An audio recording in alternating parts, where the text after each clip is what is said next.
This is obviously a little bigger crowd than we'd expected, so I apologize in advance for the cramped quarters, but we're all friends, so cozy up.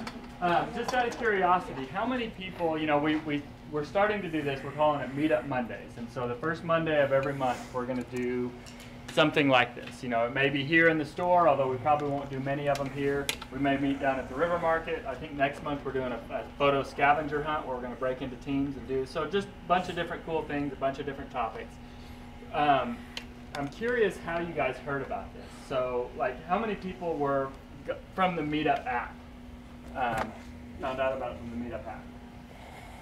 3 or 4 or 5? What about, like, Bedford's social media, Facebook and all that stuff? Okay.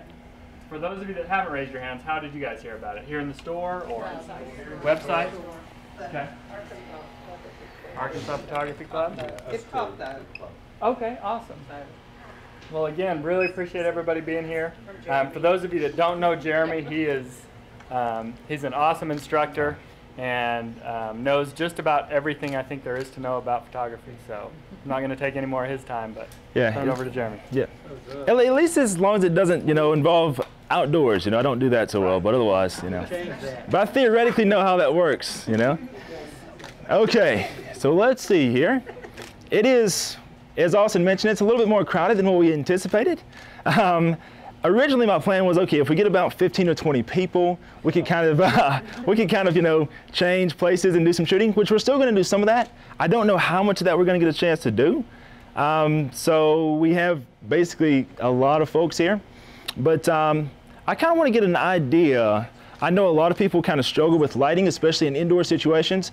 So I might be setting up myself for a very interesting evening by asking this question.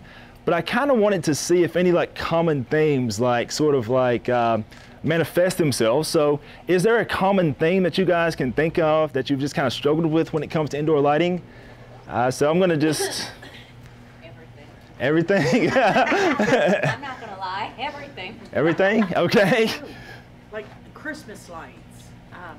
I struggle getting, like, taking pictures of Christmas trees. They just don't look like other people's trees, and it's so pretty when I decorate it. I can't get a good picture of it. I'd agree with Okay, that. okay. Alrighty. Anything else? I'm more associated with white balance. Like I'm indoors. I don't use flash much, but I have problems with white balance. Sure. Wonder if this might solve a lot of problems. Okay. Which, hold on one second. I'm gonna keep on. Tomas is gonna get his workout today because I keep on thinking about things. Could you grab me one of those like folding like Lastolite sort of like gray white balance thingies? Yeah. Very technical terminology we use around here. Okay, so yes. Shadows. Shadows. Okay. Alrighty. So that's definitely one that we want to talk about for sure. Anything else? Yep. Reflections in glasses. Reflections in glasses. Reflections in glasses, okay. My ceiling isn't this high. Right, I understand. Yeah, the tall ceilings definitely make a big difference. We'll talk about that a little bit too. I might actually ask for a volunteer. We'll have to see how that goes with glasses, because Cassie doesn't have glasses. So, but we can work out something. So, anything else? Lighting equipment. Lighting equipment. Okay. How to use it in general. Just how to use it in general. Okay. Alrighty. So we've definitely got some toys. It's almost like we're in a camera store or something, you know. It seems to work out pretty well. LED spotlights on night events. LED spotlights on what? On night events. Like Oh, night events. Okay. Gotcha. Okay. More photos or video or both? photo. More photos. Okay. All right. Cool. Well, guess what? We have an LED right here too. So, all right. Okay. So, anything else? The other thing, lighting problem is old buildings. Old historical buildings has been my problem. Okay. Because the lighting is shifted the sun from one side to the other, and it'll shade the house or the room or whatever. Okay. So trying to use Yeah. natural light, right? Yeah, natural Gotcha. light, but you're working, you still gotta be able to do it. Okay. All right, cool, cool. Anything, anyone else? Okay, I think we've got a pretty good amount of stuff to sort of start with right now. So we're gonna kind of start looking at these things. Now, for all you that know me, you guys will know that I am a camera nerd, okay? So, and as time goes on, basically I find myself studying a lot of cameras a lot more, and sometimes I go to bed at night with cameras on my nightside table, and then I wake up in the middle of the night, and then I'm like, and I start having a dream about something, and then I wake up, and then I grab the camera so I can read one more menu item and take a few notes, and then go back to bed again. So anyways, that's kind of how I am. Now, as you start shooting more, you get some very strong opinions about equipment, you know, Nikon and Canon and Sony and Fuji and all these different things and different lenses and all that. But here's the thing, all those differences in cameras and even lenses, that's more to do with the preferences of the photographer, especially if you're shooting under lighting conditions that are controlled. So now, you know, I'm sure Austin would be happy to get a credit app for anybody that might want to buy a camera or lens. You know, we're not going to stop you by any means. And different cameras obviously have their purpose, but ultimately the thing that makes the biggest difference is lighting. You know, when people look at your images, they don't really necessarily notice so much the lens and the camera you're using. They're going to notice what was happening with the lighting. If you're using available light, that can be something as simple as going out at the appropriate time of day, or it can be something as elaborate as doing some big, like elaborate studio type setup, you know?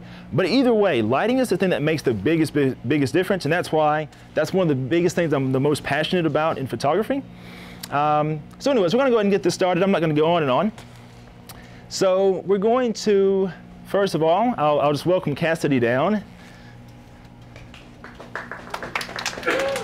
All right, so let's see here.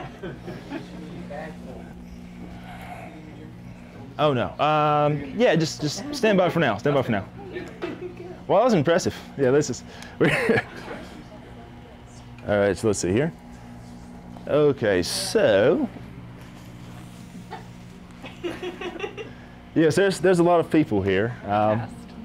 Yeah. Oh yes, yes.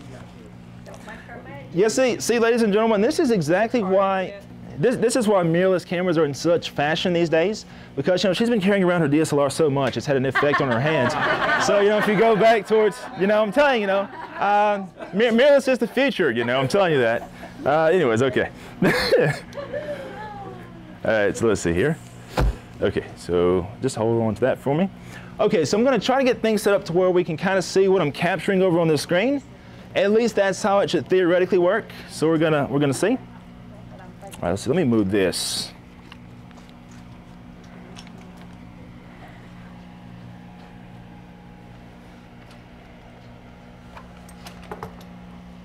All right.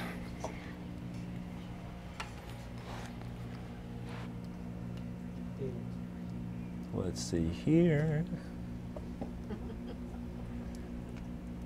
This is actually still, this catalog still has a picture of Roxanne in it. Did you plug it in? I did. I'll actually have to do this. Hold on. Oh yeah, there it is. Yeah. You already emailed that to I know. I haven't forgotten about it. me. Obviously, you haven't deleted it. Yeah. See, you know that's. Okay.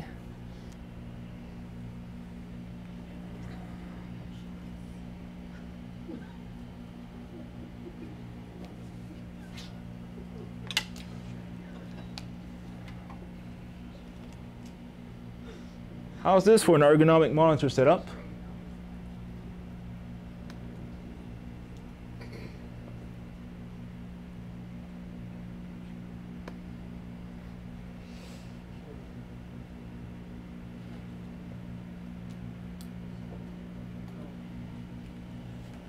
Alrighty, let's see here. So teachable moment, if you do decide to tether with your camera, it makes a difference to actually go into your menu and change it over to the appropriate USB connection setting.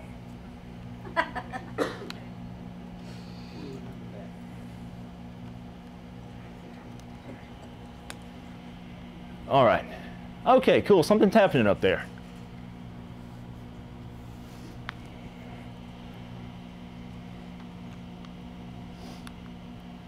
Okay, so cool. All right, so the first thing that a lot of people ask questions about is shadows. You know, people are like, okay, you know, we don't want to have any shadows in our photographs.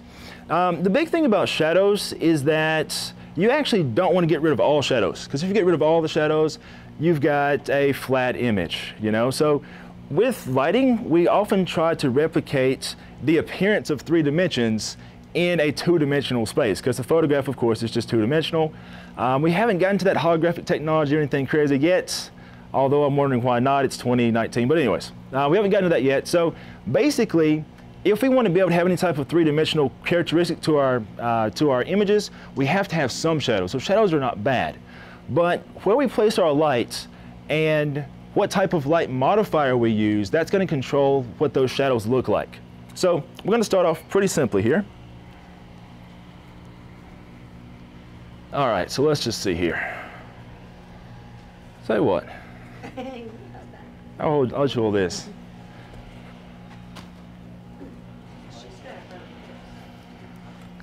Yeah, but you know, it's mirrorless, so it's so much better, you know, so much lighter and everything. It's okay.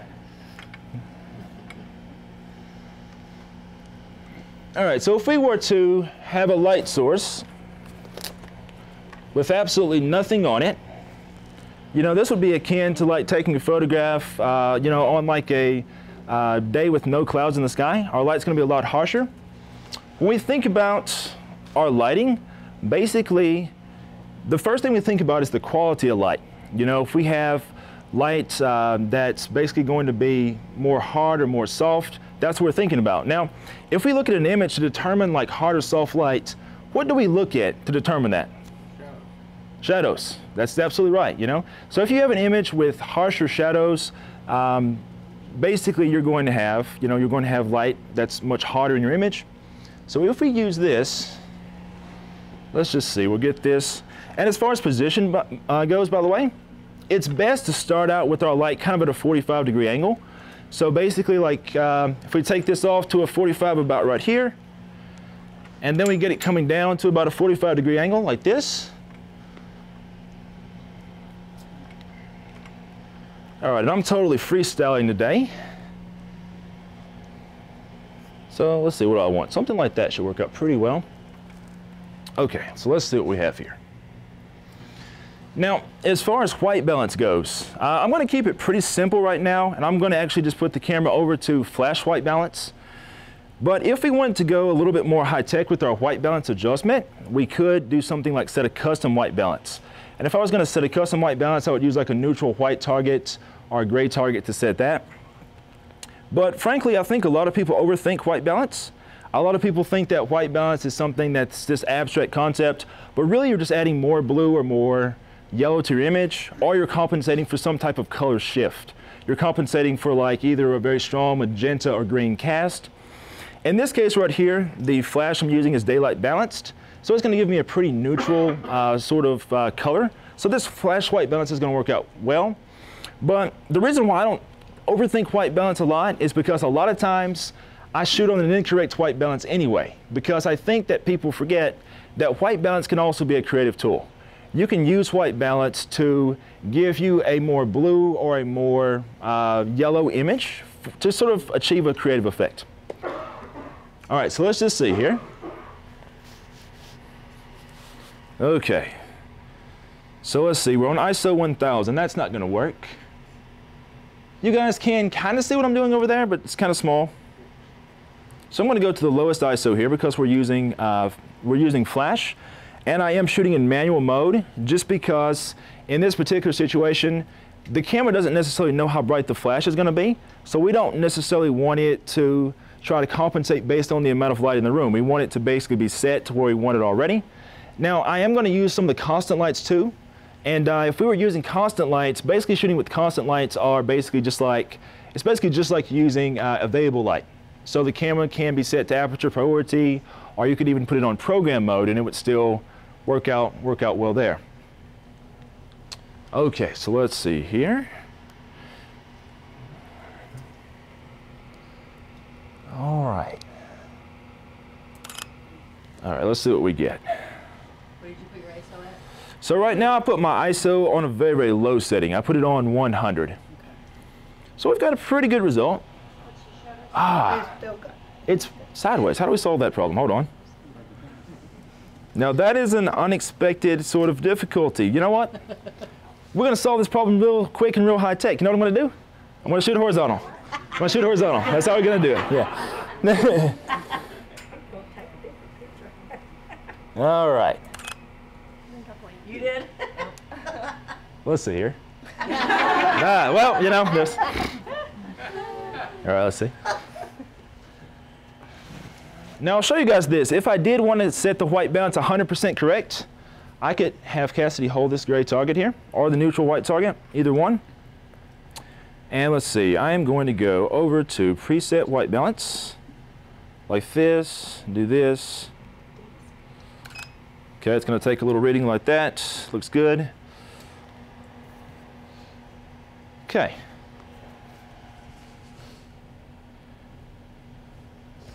Sorry, quick question. So you took on preset, you took the thing and it sets it to your camera and the next picture will adjust? Correct. So once I go in there and take that preset white balance, the camera's basically going to adjust. Okay. And you know, I didn't realize this, but our color balance on our TV is quite different than what I'm actually seeing. But anyways, you guys can kind of see, I know it's tiny. Oh, yeah. So anyways, you can see what we're getting there. So anyway, so that's basically how that works out. Now this look right here could work really, really well, you know. Right now, all I've done is, in order to set my flash power, by the way, this particular setup uses TTL. TTL stands for through the lens. So basically that just means that the flash and the camera are communicating with each other. So basically, I was able to set the flash to TTL and take the first shot, and the camera was able to measure the light, and then I just put it on manual, and from here I have a good starting point. So now if I want to go in and turn the power of this light up or turn the power of this light down, I can actually do that. So that's how that would work out. So anyways, if we were going to do something like this, you know, this would be really good for a sort of dramatic type of portrait. You can see how we got to a pretty good setting, a pretty good look already. If I wanted to go even more dramatic with my lighting, I could increase the shadows. So I mean, I might actually take the light, I could put it off more to the side if I wanted to, like this. Okay, so let's see here.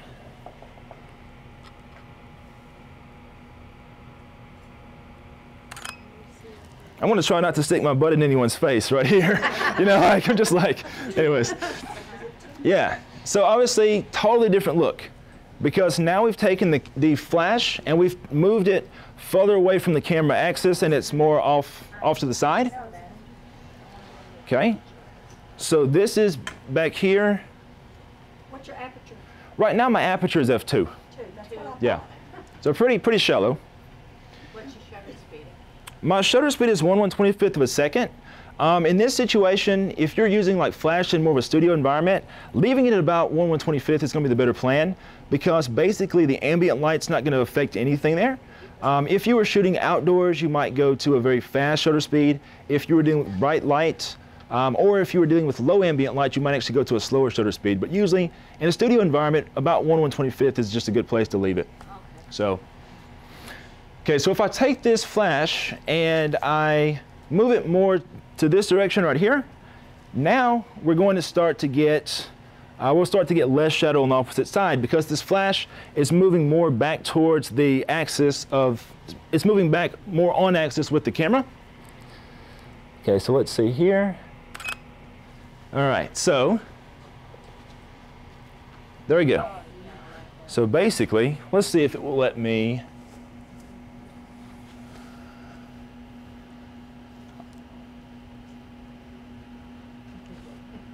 Okay, so you guys can see more shadow there.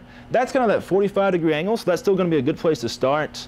This is all the way off to the side, and then this is more on axis with the camera. So you guys can see how that 45-degree angle is a good place to start, but if you move the light more close to the camera, to being on axis with the camera, you get less shadow. If you move it more off to the side, we get a little bit more shadow.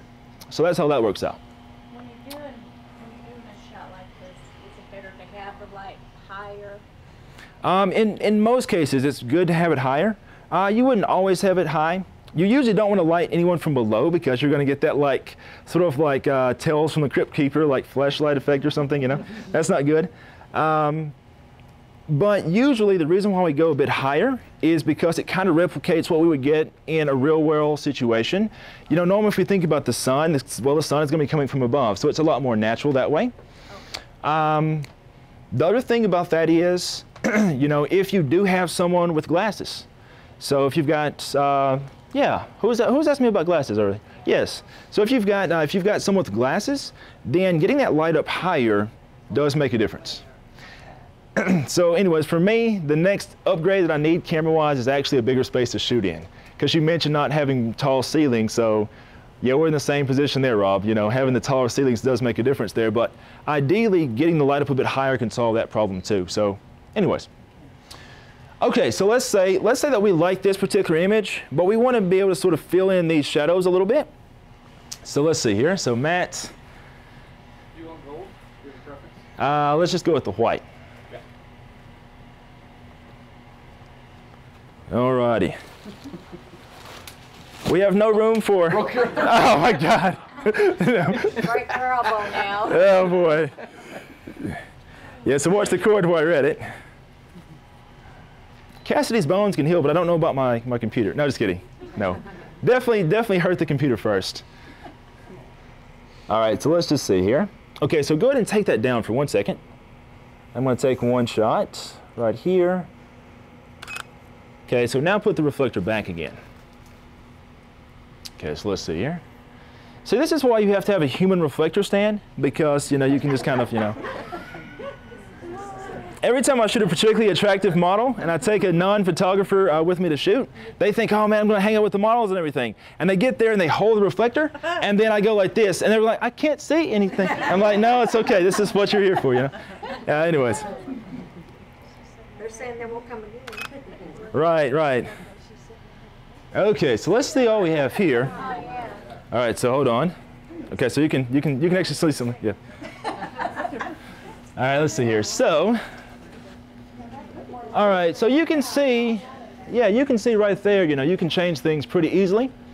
Now, you know, we could actually add another light here, and that would give us more control if we had another light as a fill. We would basically place another light in the same position.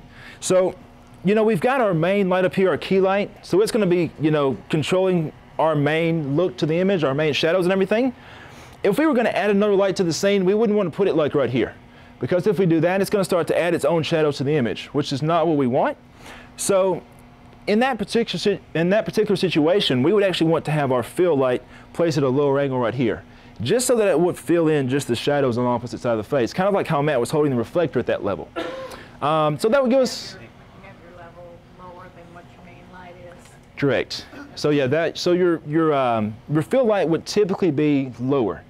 Now there are a bunch of different ratios. So if you want to get nerdy, you can get out a flash meter, and you know, like a 2-to-1 ratio is pretty common for like a fill light.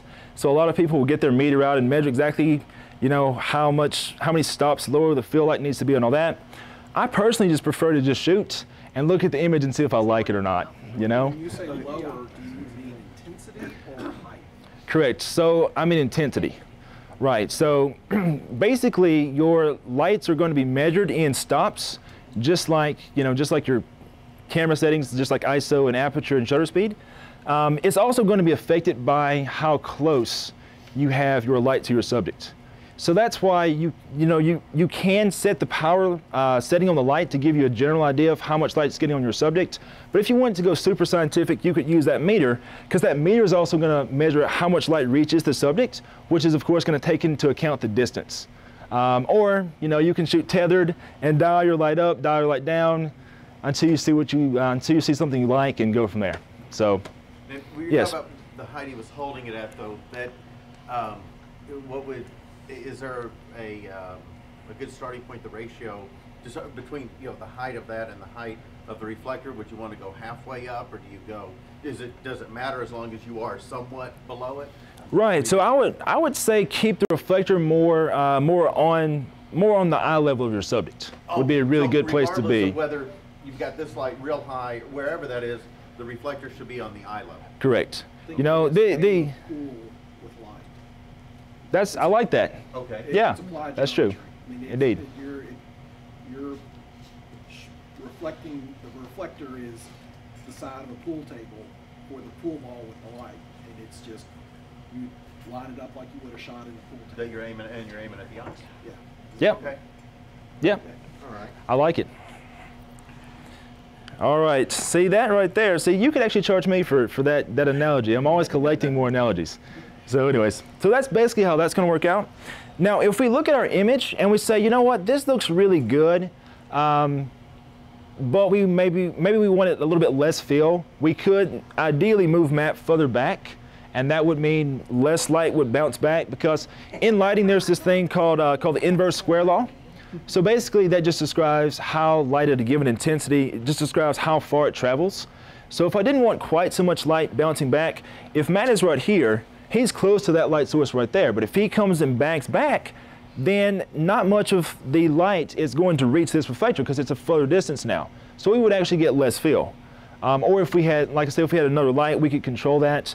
But of course, we can't do that right now because we don't have very much space. But that's ideally how that would work out.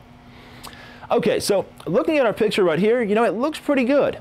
But what if we wanted to make our light a little bit softer? How could we do that? We could add a diffuser of some sort, right, you know? So, let's see, I'm going to pass my child to someone else. Yeah, don't run off with that. I know it's much nicer than the Nikons you're used to using, but...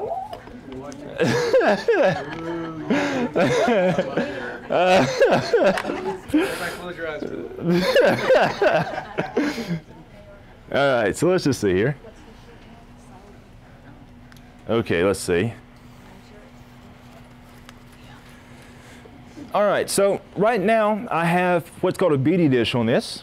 So how this works is, oh, actually, hold on.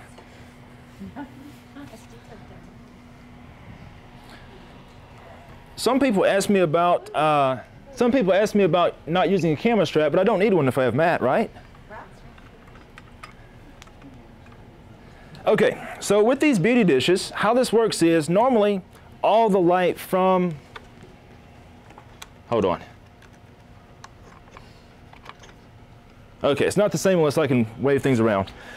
So basically, normally all the light from this would directly reach our subject, and that's going to be the harsher light. So we know that this light's harsher because it's going to be a smaller light source.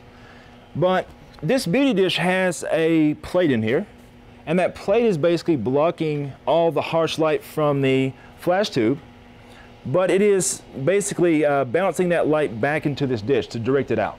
So this particular modifier is really nice because it still gives you a little bit of shadow, not quite as harsh of a shadow as just bare, but it gives you a little bit of shadow, but then it's also kind of soft at the same time. So it's a pretty unique effect. Okay, so we're going to do this.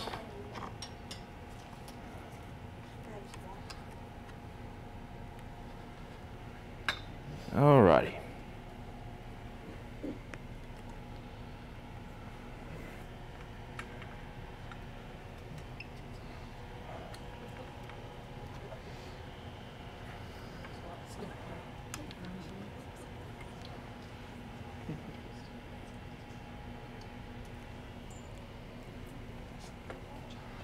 All right, let's see here.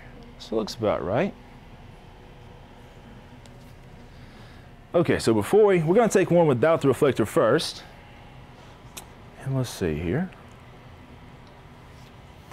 All right, so tell you what, come over here for me real fast. Okay, so lower that just a little bit for me.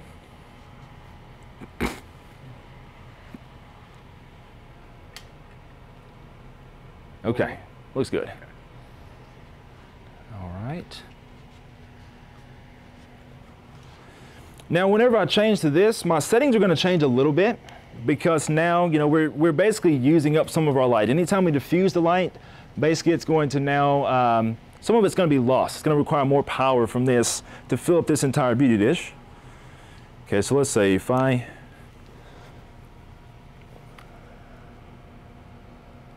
okay. Okay, I'm sorry. Oh, thanks. Thanks. Thanks. It works?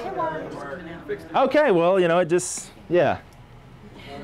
I have no explanation for that, yeah. Matt fixed it for you. Okay, so you guys can see how we're a little bit darker than before.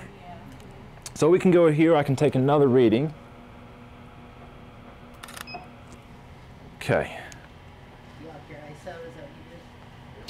So in this, that's a great question. In this particular case, we could up the ISO, or we could widen the aperture, either one. But since we do have a light that's fairly powerful, it's just easier to raise the power on the light. So we can still maintain that quality.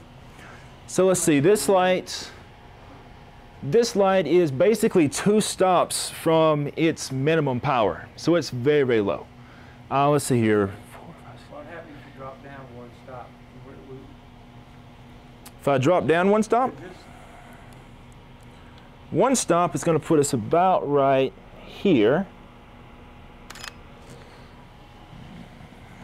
So basically this light has about 6 more stops of light to give. So here we may as well keep the ISO low. But yeah, you can see 1 stop there. Less glare off the face. Off her forehead, yeah.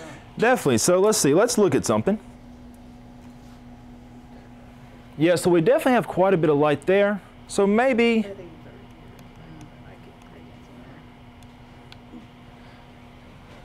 All right, let's see here. So instead of a full stop, maybe I'll go down about 4/10 of a stop or so.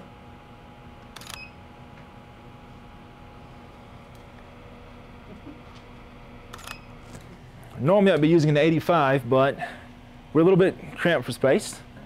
So yeah, so here, you know, I just dropped the light a few stops.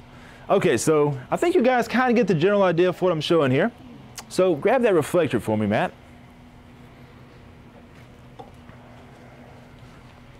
What time is it? 7:05, okay. All right, so let's see here. So back up just a little bit, about right there. Matt, the headless reflector holder.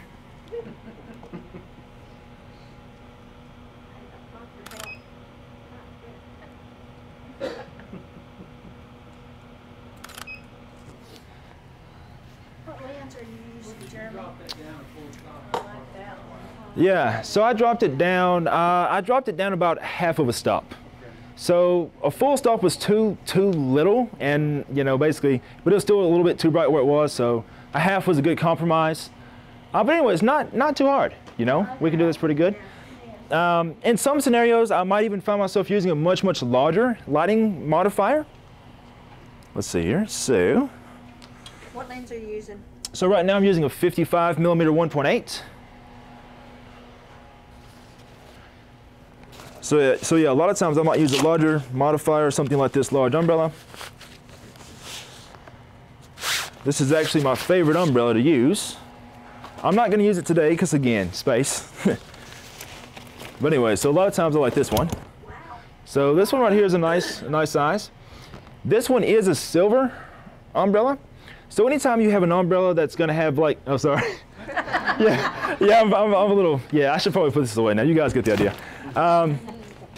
I'm probably too clumsy to be a photographer sometimes, but anyways. This one is a silver umbrella. Anytime you see a silver modifier, it's going to have a lot more contrast to it. So the reason why I like to use this though is if I'm shooting outdoors, you know, a lot of people will talk about the differences between, say, a white umbrella versus a silver umbrella. If you're shooting outside, there's actually not much of a difference at all. Because the ambient light fills in so much of your shadows, it doesn't matter a ton. But if you're shooting in a very indoor space, confined space, with this silver, what's going to happen is whenever the light exits the umbrella, it's going to exit in a tighter beam because that silver is going to reflect more of the light out. It's kind of like a spotlight type of effect. So if you're shooting indoors,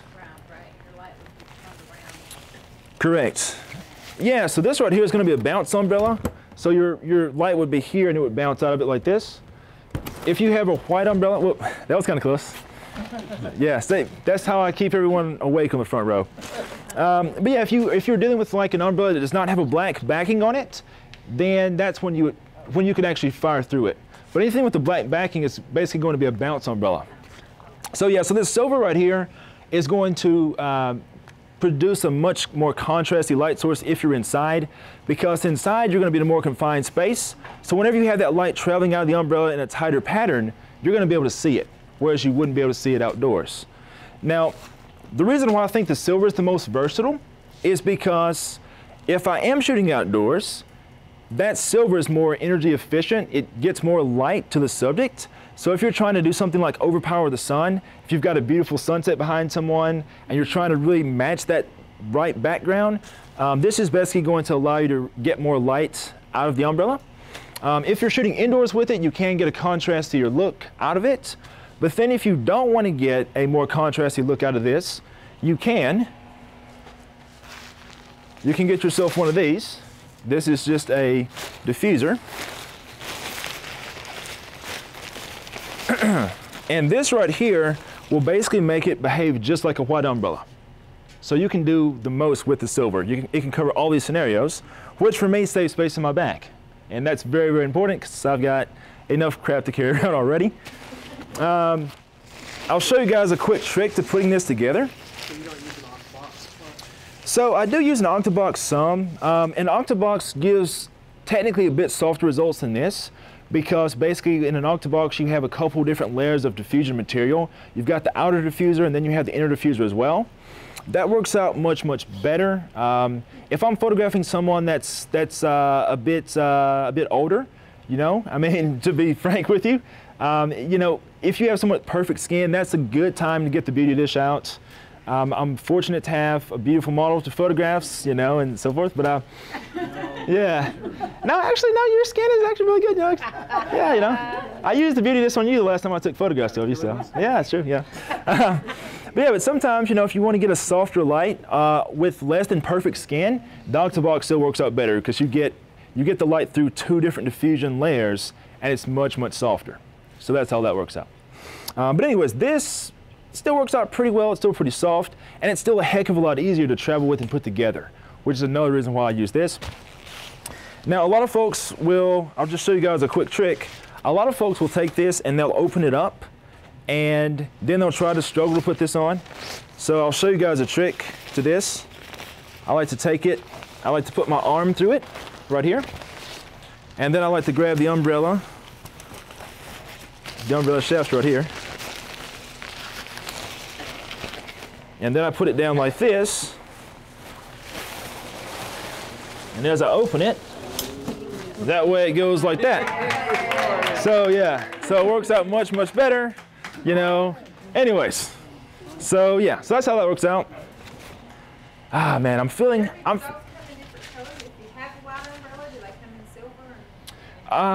yeah, so for the most part, they come in either white or they come in silver.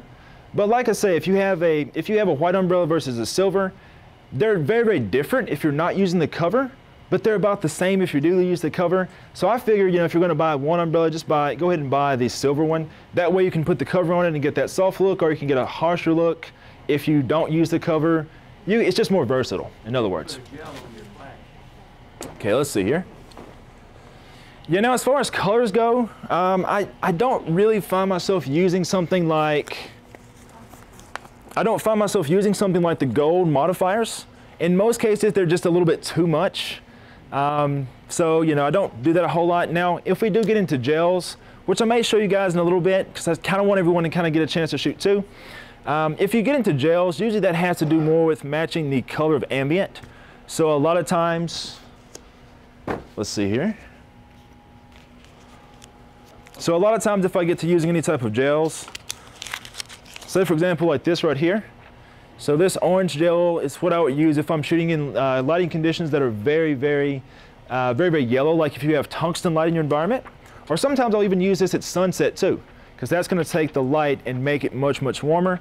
Because nothing really screams flash like whenever you have harsh shadows, or if you're in a scenario where you've got this subject beautifully lit with this white light, but then the background has got this yellow cast to it, and you cannot fix that in post-processing. Unless you go in there and then make some layer mask and spend a ridiculous amount of time to try to correct it, when you could have just taken the gel out, stuck it on your flash, and, you know, as my Australian coworker used to say, you know, from there Bob's your uncle, right? So, all right. I want to just try this real fast if I can. I'll make no guarantees whether or not this is going to work because it's small space.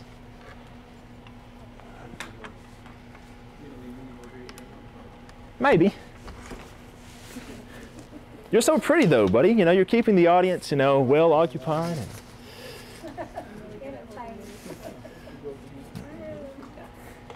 All right, let's see here.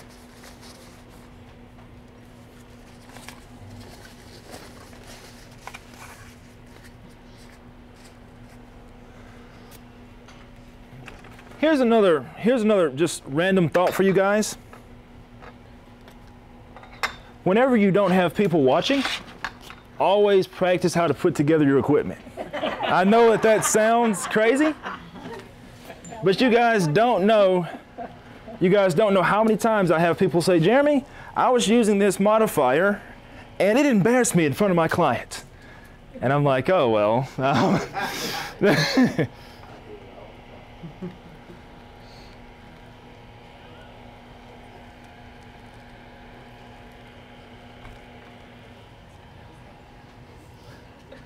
All right. Whenever your subject is afraid of your lighting modifier, that's always a good sign. All right, let's just see here.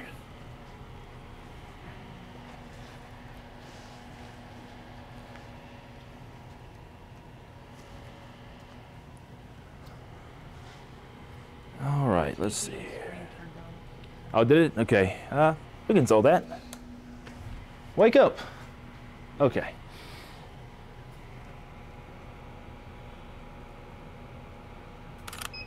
Okay, let's see what we've got. So I went back to TTO to take a little bit of a different reading. So let's see here. Everything's going to be totally different again.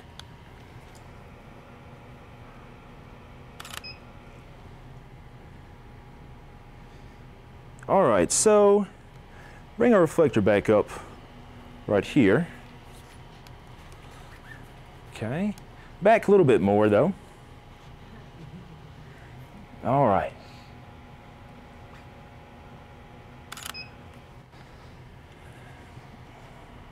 What do we look like?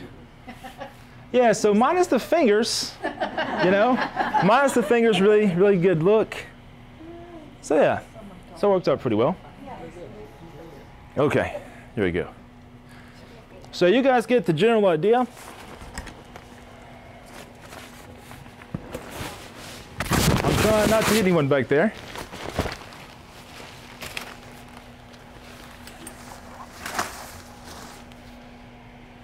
I'm going to show you guys another lighting setup that I like to use quite a bit real fast. Then I'm going to let you guys do some shooting and I'll answer any questions as well. What time is it? 7:15. Okay.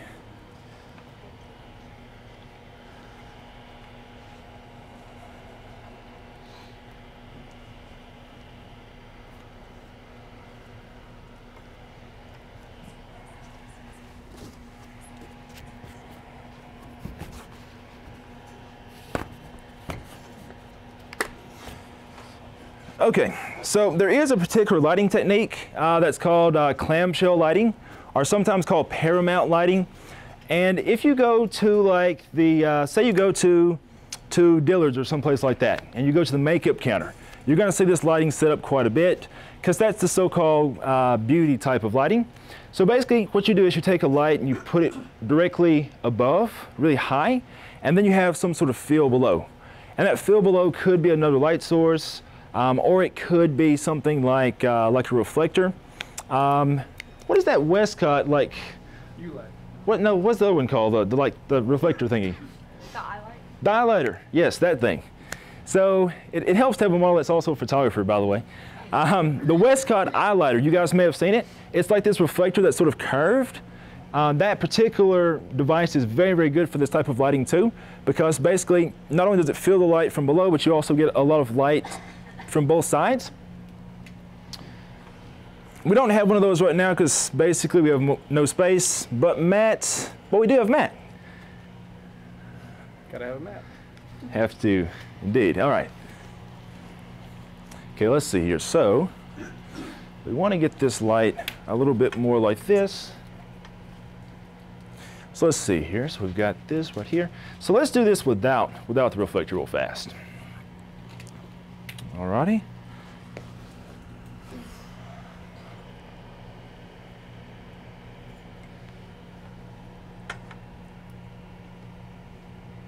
I keep getting closer and closer to the audience. It's just kind of strange.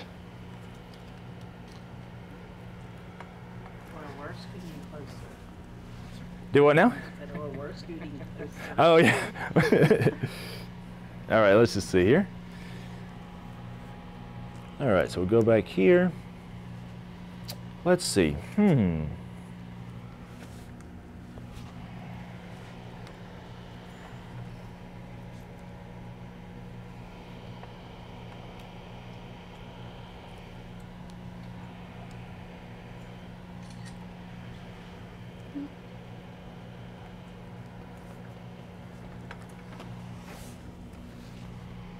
Okay.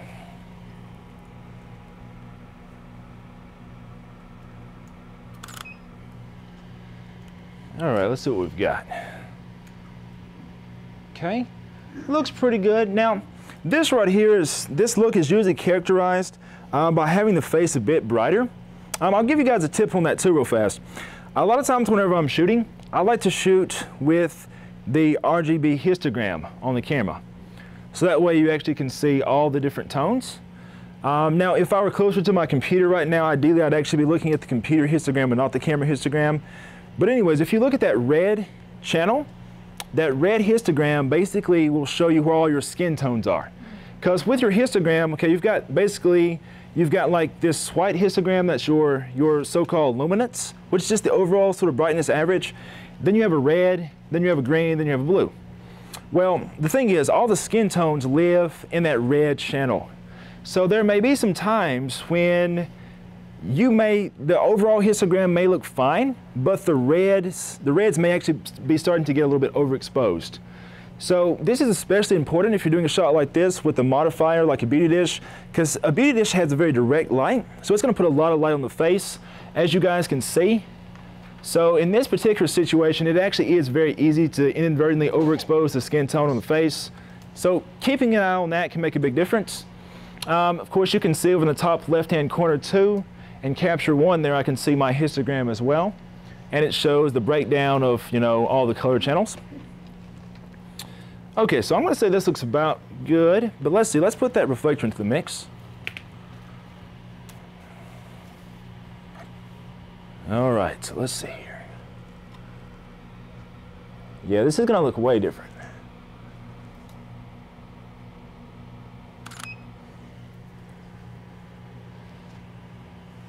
Okay, you know what? Okay, let's do this again.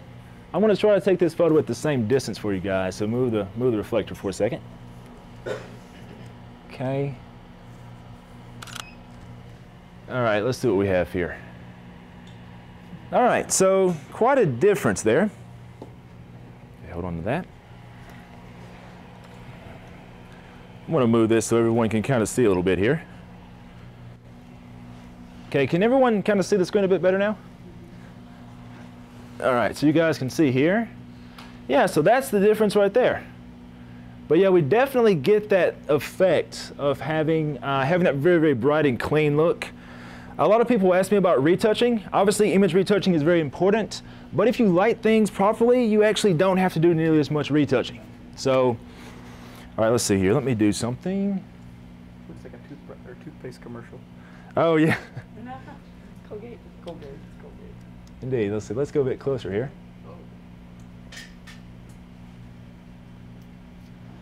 Yeah, so you guys can see the catch lights. 9 out of 10 dentists right. Yeah, so you guys can see. Oh, hold on. No. Let me go this way. Okay, hold on. All right. Yeah, so you guys can see whenever we have this second shot, you can see what's happening with all the light, all the shadows below her nose. And you can see how we get these nice catch lights as well. We get that circular catch light. We also get a nice little catch light from our reflector there. So our eyes are very, very vibrant. We get that effect. So yeah, so it works out really well. And it's not a very, difficult lighting setup to achieve. So yeah. Now, as far as like shadows on other parts of the image, like the background and things like that, if you want to be able to control that a little bit more, the way that we control that is by controlling the distance between the subject and the background. Now, this is something that we can't really do much about that right now, but I'm going to show you guys here.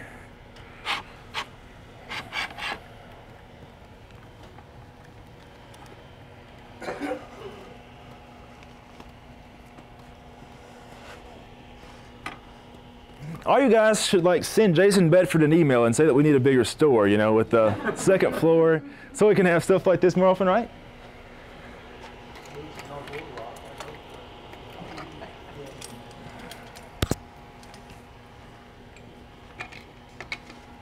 Oh yeah, what's that in North of the Rock?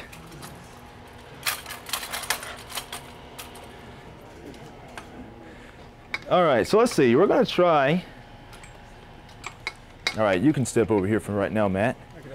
I'm going to do a little demonstration here. Okay, so I'm going to turn this kind of on low. So basically, I'm going to kind of show you guys. Oh boy. I'm good. Okay, you good? All right, cool. I'll take that. I'll take that out of the money I'm not paying you. No. All right, let's see here. Okay, so you guys can kind of see depending on where I have my light, it is on its lowest setting. Sorry about that. Yeah, you can see how depending on how I have my light, that's going to control where our shadows fall in the background.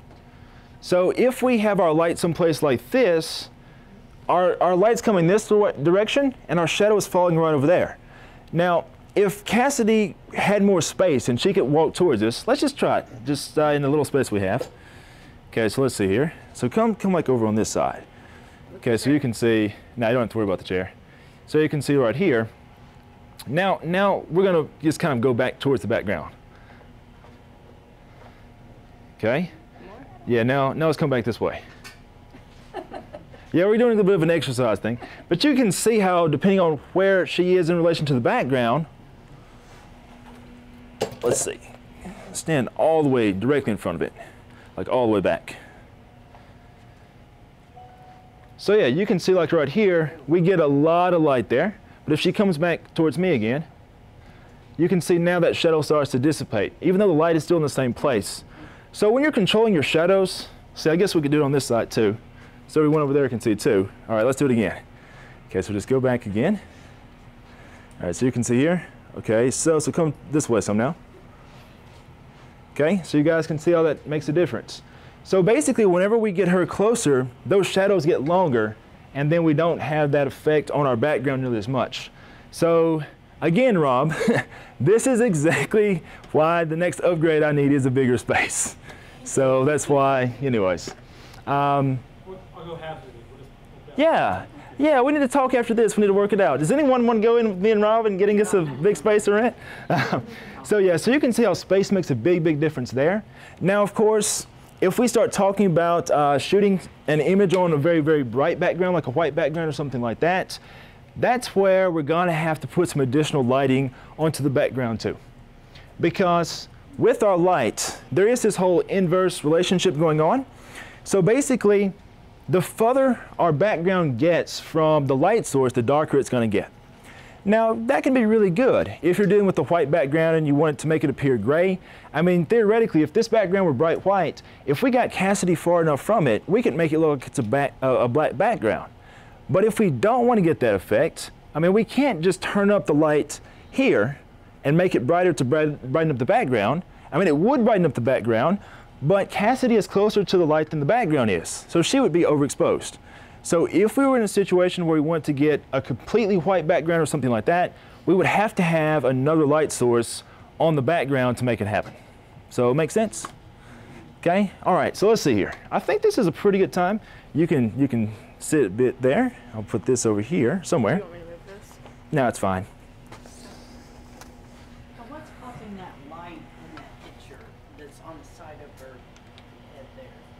The light in the picture. Let's see, which one? Oh, it's the cursor. Oh, okay. Yeah. Okay. It's okay. Sometimes it's the easiest. Because I was stumped. I was like, oh, I don't know what that is. No. Yeah. So any other questions? Questions right now? You were talking about watching the red channel Mm-hmm. in terms of skin tones. So if you take a shot and you look at your histogram and the red channel's blown out, what would you do to adjust that? Just reduce the amount of light? Yeah, so the easiest thing to do would be to reduce the amount of light. If you notice that the rest of your scene is much darker, but just the skin tones are too bright, then you might have to do something else to affect the contrast. So that's another thing that I didn't talk about too much already, since again, I don't have space to move things around a lot, but if you have a light closer to your subject, it does make the light softer because the light's going to be larger relative to your subject. So like, you always hear that thing, okay, if you have a bigger light source, you have softer light, but really it's a bigger light source relative to your subject. So put it another way, I could take that big umbrella and I could put it over there by the counter, and now all of a sudden relative to our subject it's quite small. So it's always relative to the subject that matters, okay? So, but if you get the light closer to your subject, it does make the light softer, but it also ups the contrast. So in a photograph like we just shot here, we do have fairly high contrast because that light's very, very close. But if we wanted to not blow out her skin as much and still perhaps preserve a little bit more brightness in our darker parts of the image, we could back that light up and we could kind of find a happy medium between the light being soft but still not being quite as contrasty. And we could affect that way. Yeah. I asked you earlier about skin tone with black folks. Mhm. Would paying attention to the red help me with that problem? You know? Yeah, absolutely. Yeah, the red channel still applies. Mess with that in post too, couldn't I? You can mess with it in post some. Just keep in mind, I mean, it's going to be better to get it in camera if you possibly can, because you can change the overall brightness, but it's a lot harder to change the precise tone and the contrast in post. You know, like if I said, hey, you know, this picture is a little too contrasty. I mean, I can do a bunch of additional things to affect just the brightness of her face, but it would be a heck of a lot easier if I just got the light and moved it back further, you know, in the front end. So when it comes to lighting, I'm definitely really adamant about trying to get the results I want in the camera. Okay, anything else? Anything else? Okay, I guess, you know, we can start doing a little bit of shooting if you guys would like to. So I have some other lights here, and then I can answer questions as we go through things. So I figure we better start now as opposed to later, because we do have quite a lot of people. So, all right, so let's see here.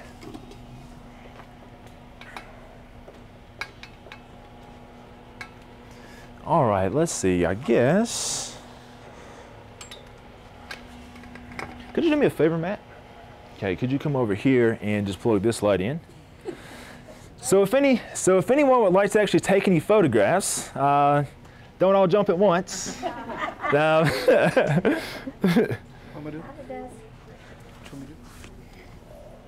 let's see, I'm gonna just move this back a little bit so it doesn't get all tripped over. Yes.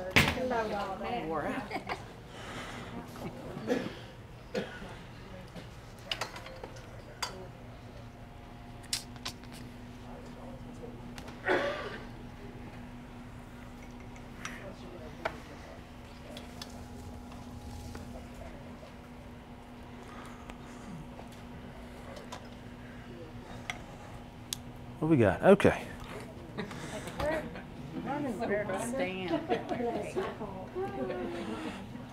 Okay, so let's see here. Oh yeah, by the way, I meant to mention this earlier. Normally, whenever I'm doing closer shots like that, in most cases, on a full frame camera, I wouldn't use anything wider than about a 50. In most cases, I use an 85 actually. But again, because of space, I did shoot a little bit closer to her than I normally would. Because you have to be very careful with a wider lens when you're getting very close to someone, because you don't want to distort their facial features. Even a 50mm lens on full frame or a 35 on a crop sensor is still enough to cause a fair bit of distortion. So anyways, but of course, sometimes we take artistic liberties with that, but it's just kind of a general sort of rule to keep in mind. Normally I would use an 85 on full frame or a 50 on a crop sensor, but here I was using that 55. I just stuck my 35 on just because. This right here is this is a constant light source. This is a LED light. I do like LEDs. So in regards to constant light versus flash, the advantage to constant light is basically what you see is what you get. So, you know, you don't have to worry about, you know, putting your camera fully on manual and then to where it doesn't know how bright the flash is going to be. You can basically shoot just like you would with the variable light if you're using constant. The downside to constant light is that if you're trying to shoot at a smaller aperture, then you don't have as much power. So it's pros and cons.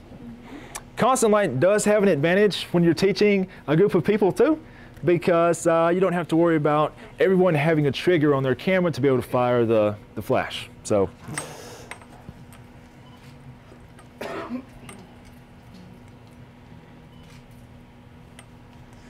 All right, let's see.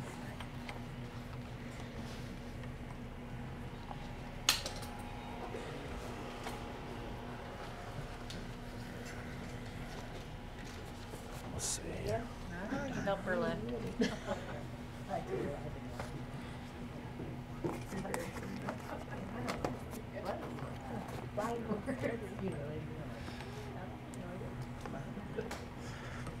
There is absolutely no dimmer control on that light.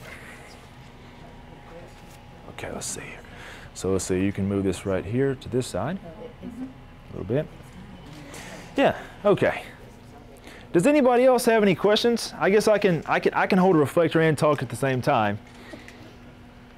You said that what distorts the face of 35 millimeter full frame and 50 millimeter full frame? Yeah, so basically a wider lens. So if you were shooting with a crop sensor camera, okay, you know, you'd want to be at around 50 millimeters or so. Okay. If you were going to do a closer shot, if you were shooting on full frame, you'd want to use like an 85. And you generally wouldn't want to go wider than that. Okay. Oh yeah. Okay, so if we have time, I might talk to you guys a little bit about those gels in real. Oh, yes. I have a question. Yeah. So, for someone who's on a limited budget, is there a place where I could buy good but relatively cheap lighting equipment or like studio like backdrops and stuff like that? Okay, so let's see here. As far as backdrops go, I usually like to keep it pretty simple. A lot of times I just use seamless paper, so that's a pretty inexpensive way to go. Like right now I'm using like the 52-inch wide roll, and that works out pretty well. Otherwise, honestly, I don't have a ton of backdrops myself. I usually stick with the roll paper in most cases. Okay. And then like LED lights and stuff like that?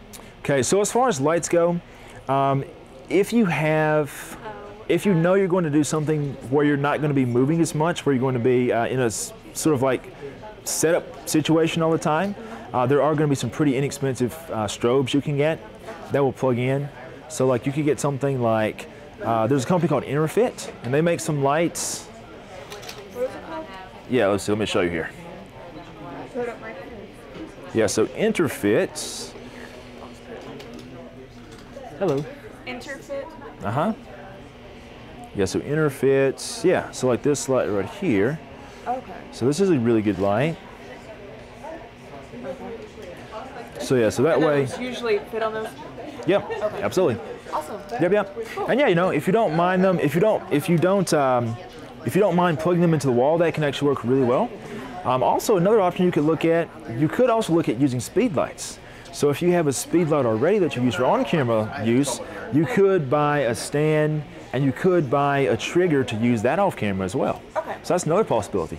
Alright. So yeah, well, with lighting, you know, you'll probably end up with a lot of different types of things, but it's just a matter of finding what's going to work out for you the best right now, and then you can build from there. Okay. So, yep, you're welcome. First thing you suggested right after explaining about the backdrops. Backdrops, yeah, so I was just talking about roll paper. Oh yeah, no, yeah. right after that. The right after first that. thing you said about the lighting. Oh, about the lighting. Okay, yes. Inner fits. So inner fits, yes, let me show you. Okay, so yeah, so, whoop. All right, so inner fits. Inner fit right here, you know. So they have some really good lights that are gonna start pretty inexpensively. So that's something. Okay, it's a good starting point. Yeah, good starting point. Let's carry here. Indeed. Yep, All right. Excellent. Thank you. How do you spell it? Oh, yes. Yep, so. Yep. Thank you. And a second, she was wondering if we could hold the reflector. Oh, yes, absolutely. If we could get someone Hey, Tomas, get me a reflector holder. Those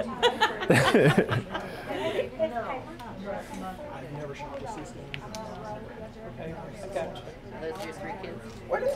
What is your sibling? Cool. Okay, so let's see. So what mode are you on right now? So you're on manual. Oh, okay, I know what's happening. What? So right now, your camera's on. Zero. Yeah, so put that back on 0. Why did that get over there? Let's see here. Your ISO's there. So I would just adjust. In this case, I would just adjust. If you're happy with f2, you know, depth of field wise, then I would just increase the shutter speed, and that will allow you to get the exposure more where it needs to be. There you go.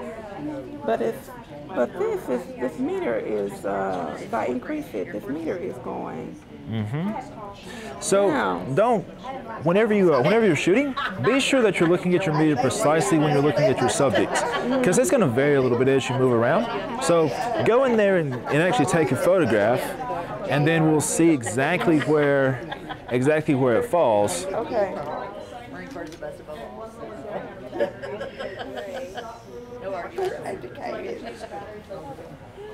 That's actually better, Yeah. I think. Definitely. And I think one of your, as far as color-wise, I think one of your picture profiles might be on too. Let's see, let's look at something here. I was fighting with the other kids today about. So let's see. Because I think, okay, something is different. Oh, it's on PP6. So long story short, this just changes the color. Okay, so let's see here. Okay. No, it's okay. So if you look right there. So a lot of people use that when they're shooting video and you get flatter profiles. I get there. Okay. Yeah, so you want to, when you're shooting stills, you want to make sure that's turned off. Oh. So there you go. Yeah, so that's mostly used for people shooting video. But yeah, if you shoot RAW or JPEG and you change that, it actually will change your files. So be sure you have that turned off when you're shooting. Yeah. Yeah, when you're shooting stills, just turn that off. Oh, Lord. So, Okay. anyways. Thank you. Yeah, you're welcome. All right. Yeah, I know. Yep. That's what's around here. So everybody around here is. Oh yeah. Cool. Turn it okay? Yep. The only thing. Yeah, the only thing I would do here is just be aware of your shutter speed. Okay. So like right now, you are in aperture priority, so you're not directly changing your shutter speed, but basically you just want to make sure this doesn't go too low. Okay. So when you're shooting people, you usually don't want to go below about 1/125th of a second. So because I can't change I can't get it below f4 because that's as far as it'll go. So Right. I'll just have to do the ISO up to 2 or Exactly. 4. So let's see. So was it a 15th, 30, 60? So I would go up in this case 3 stops on the ISO. Okay. So that's going to put you at about 800. Okay. So give that a go. Okay. Oh, this? Oh. What? Oh well. Sorry, I meant reflector holder of the human variety. Oh, me? Well, no, I mean our Snyder. It's okay. It's all right.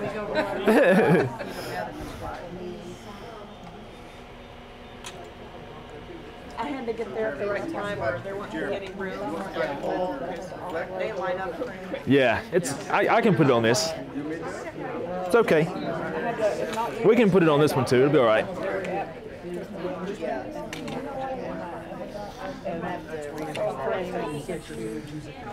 How you doing? Good. You got any questions or anything?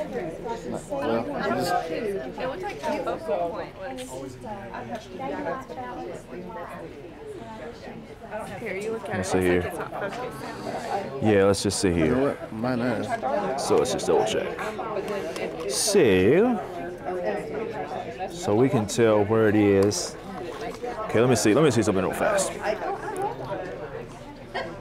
Hold on. Let me see where our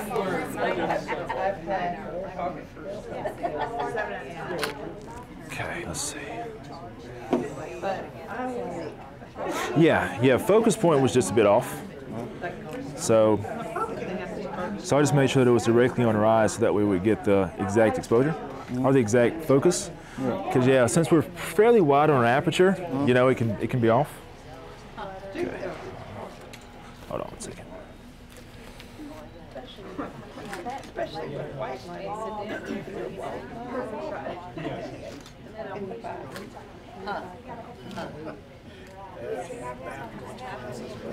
Yeah, that's a lot of sharp. Jeremy, can you tell me if this is a crop center or a full frame? You've looked at my camera before. So this is a crop center camera. Okay. So 35. So I wouldn't want to take portraits with this. So it's not that you can't take portraits with it, but you just wouldn't want to go like really. You wouldn't want to do like a really tight headshot. You know, if you did a very, very tight head, I mean, you could do like half length or something. Just change the lens, right? Correct. Yeah. So 55, you said? So on a crop center camera, a 50, like a 50. Yeah. 50. Okay. Correct. Okay. So this is a crop center, you said? You can come over here, Lauren, if you want to. I have a 50. So. Oh, okay. Oh, and crop. Okay, gotcha. Yeah, gotcha.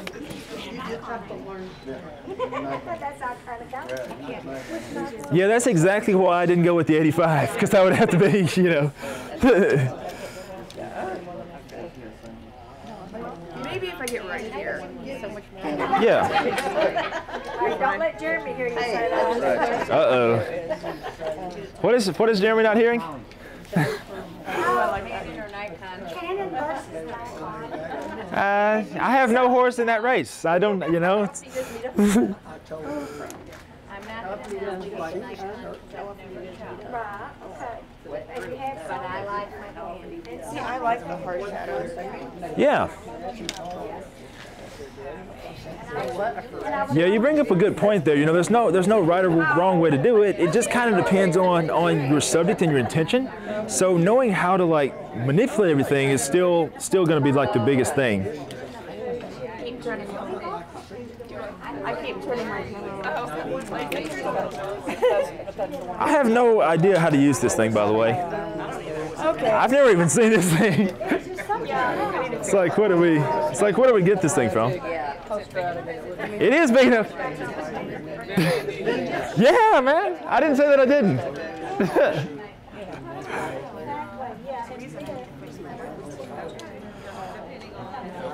Yeah, ladies and gentlemen, I've had Matt holding my reflector so much that I don't even know how the actual stand works that holds it. So.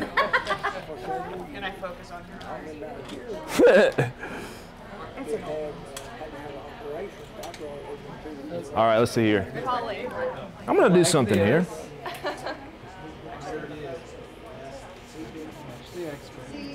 Let's do something here. Let's do something. Oh, I'm gonna do something different. I'm gonna do something different. Don't even like, no one hires you to show up. I just show up.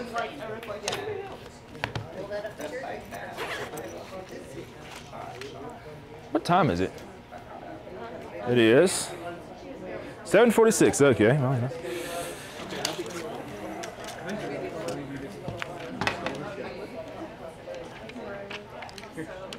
You sit here and just smile. You didn't really rise even more. I'm gonna just play with something here. I'm just gonna start making funny faces. You should do it. What am I here to do? All right, so I'm gonna, since we still have a bit of time, I'm gonna show you guys some ways we can sort of play with white balance in a creative situation. So, how many of you are familiar with that tungsten white balance setting on your camera? You know, like the little light bulb, okay? So what happens if you set your camera to that and then you take a picture outdoors with it? What type of picture do you get? Blue, right. So guess what? This light right here is basically just like daylight. You know, it's going to be essentially like if we set our white balance to that tungsten setting, we're going to get a very, very blue picture. Okay, let's see, how can we do this? All right, so hold that for me for a second. Let's just see what we can do with this. You know, this one doesn't have a dimmer, so let's see.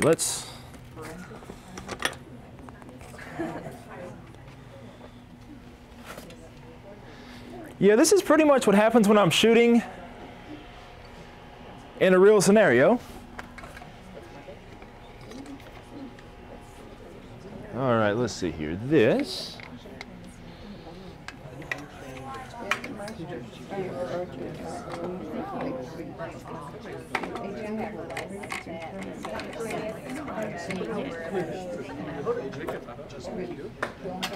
Whoop.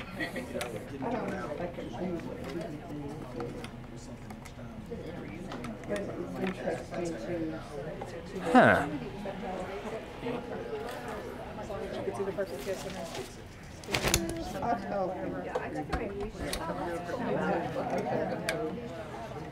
All right. Sorry about that. We have kind of a flimsy stand. Oh well.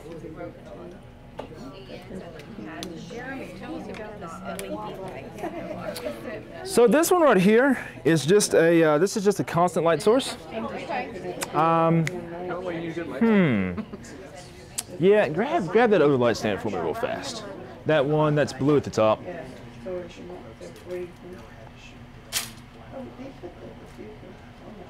Okay, see, I'll trade you here. All right.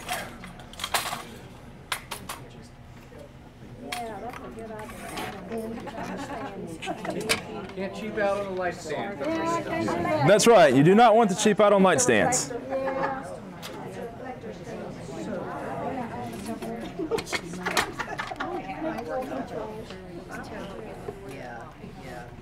Okay, let's see. There's this one. These stands right here work pretty well. All right. Now let me see here. So we're gonna do this. I'm gonna try to create a cool picture. That way you'll at least get like a new Facebook pic out of this or something, right? With my cast? But, well, it's gonna be close, you know. Let's see. So is this supposed to be darker? Yes. Okay, so we're gonna do a little experiment. All right, let me see here. So this. Okay, hold this for me, sir. All right.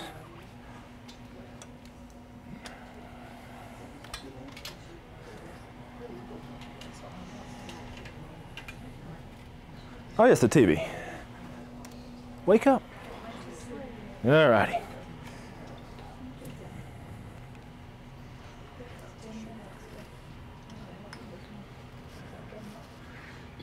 Okay. So let's see here. So we have this. So now our exposure is going to be way different.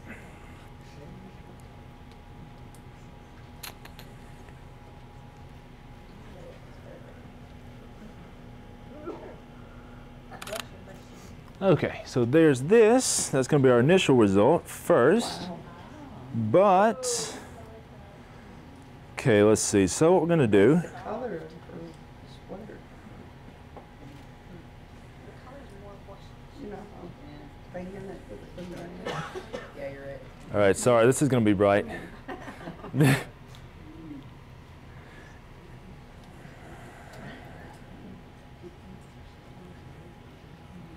Okay. All right, so we're about right there. Let's see, let's raise this bit, do this. So one of the things I do like, by the way, about mirrorless cameras is that it's easy for me to just sort of play with the settings and see exactly what I'm going to get before I take the shot. Okay, so we kind of have that result. Okay, so if we were to start playing with the white balance setting, let's see. Now we discussed white balance a second ago, and I said that if I put it on something like incandescent or tungsten, we're going to get like a very, very blue sort of cast like this. Not to be confused with the green cast that Cassidy is wearing. Okay, that was a lame. My jokes, yeah, I know. My jokes are that bad. All right, so let's see here. Okay, so I wonder. Oh, I know what did that. Hold on one second. The best time to change things is when a crowd is watching you. All right, let's see here. Let's see how this looks. My computer's unplugged. That's why. That's what's happened. Okay, so anyways. So you can see now if we were on incandescent white balance mode, obviously this is like way wrong, right? But I have an idea. So let's see. Let's do something. Do something real fast. Let's see. Let me see this. So I'm going to take this light, which would normally be the color of this one, but I'm going to make it very, very yellow. So I'm going to put this gel on here.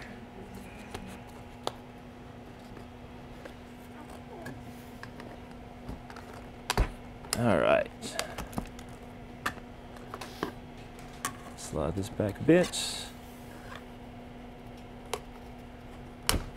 Slide that on a bit. I'm pressing buttons. All righty, let's see what happens.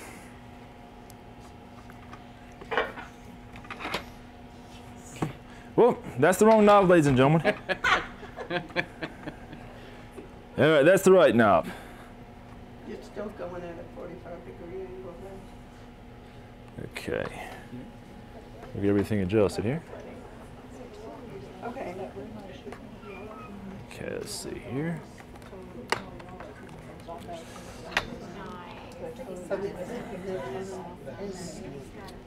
All right, so let's see here. Okay, let's see. Now this, so do me a favor and lower that just a little bit. Yeah, so lower a little bit more. Keep on going. Keep going, keep going. Okay, stop. All right. Now let's just see what happens here. Okay.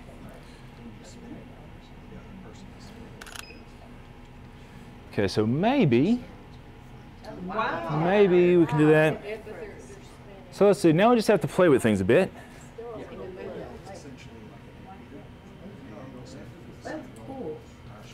Let's see here. All right, so let's see here.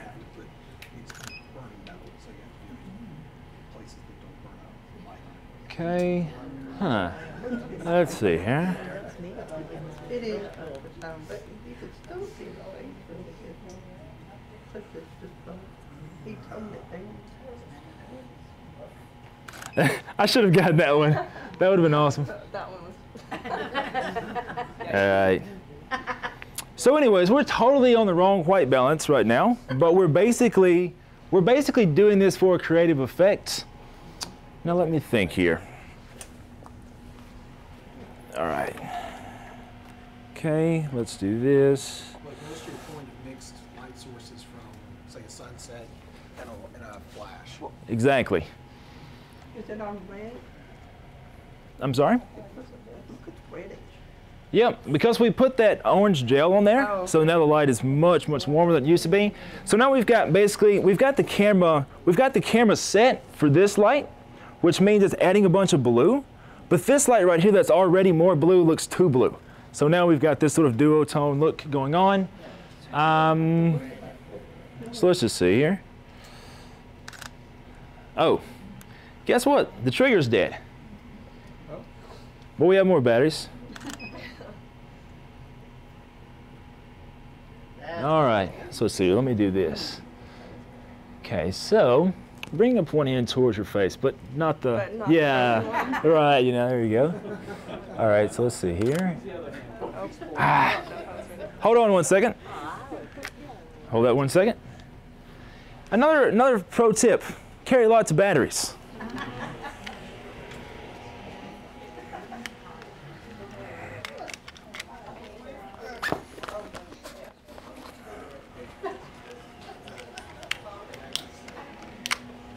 Yeah, this right here. This is my favorite little battery holder, by the way.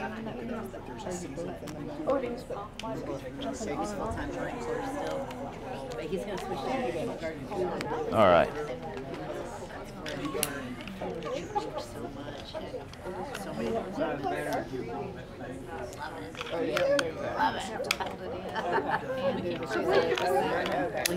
All right.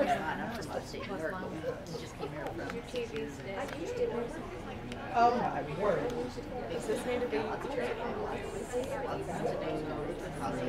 Do it? Oh yeah, thank you.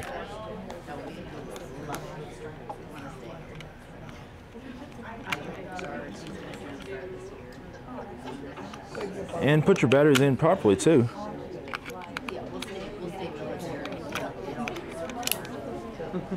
Oh, we're so close. That looks so great. We got to get this shot.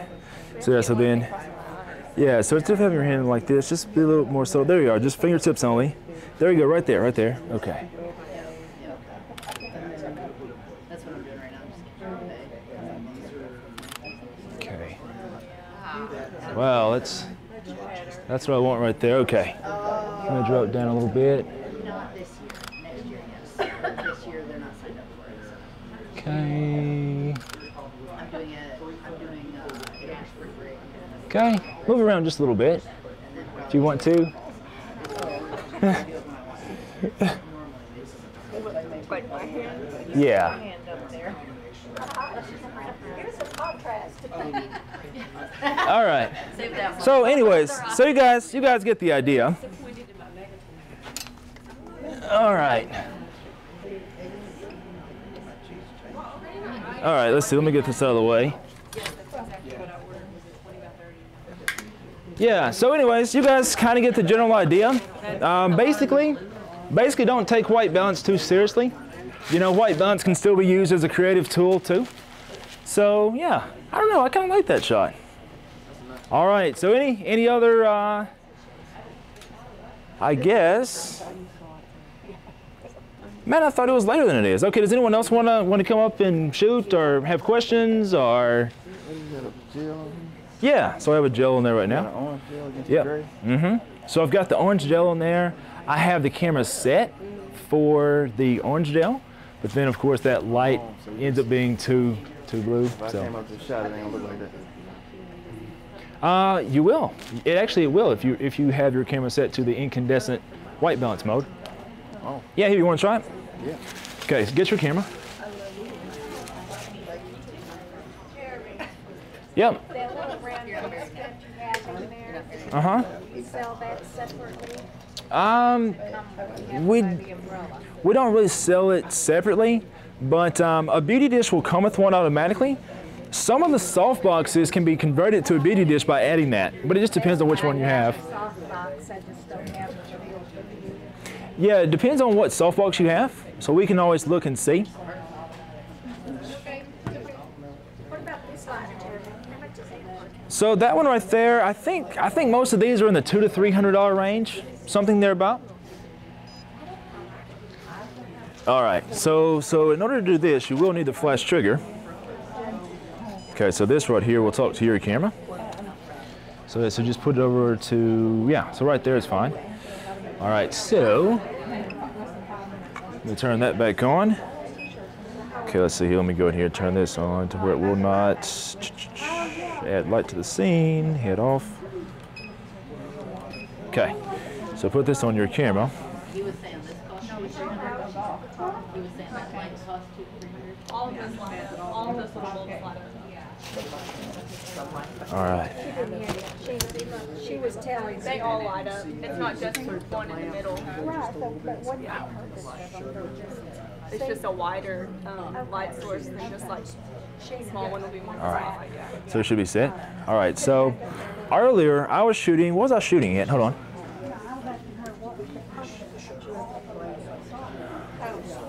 She said it spreads the light like that. So what lens do you have on there? So I was 50. Okay, 85. Okay. So I was shooting at like f2 and 1/125th of a second. Yeah. And I was shooting at 200 ISO. Yep. But have to be in manual though. So otherwise it won't work. Yep. At f2, and then Add 2? yeah, edit 2, and then let's see, then lower the ISO. So like 200. And it changes colors. There you go. I don't know what happens when you change. All right, cool. And thank you very much. You're welcome. I'm going to head that way. I learned a lot. Okay. I always learn Awesome. stuff from you. Awesome. Glad to hear it. And I got Glad to a bunch hear of it. images while you had the lights going on. Yeah. No. Oh, okay. Hold on one second. Oh, I know what's doing that. Hold on. I was like, what happened? Yeah. Hold on. Wait. Hold on one second. Let me. All right, sir. Take care. Thanks for coming. All right. Hold on. Oh yeah. Same thing. All right. Try that again. Sorry, the camera just changed the settings. Yeah, talk to him. Tell him to let me in. And I might see you next week. There we go. All right. Watch the kids, but that sounds good. That sounds fun. Let's see here. Yeah, so we're in continuous. Oh yeah, so we're shooting strobe, so you want to stay in single shot.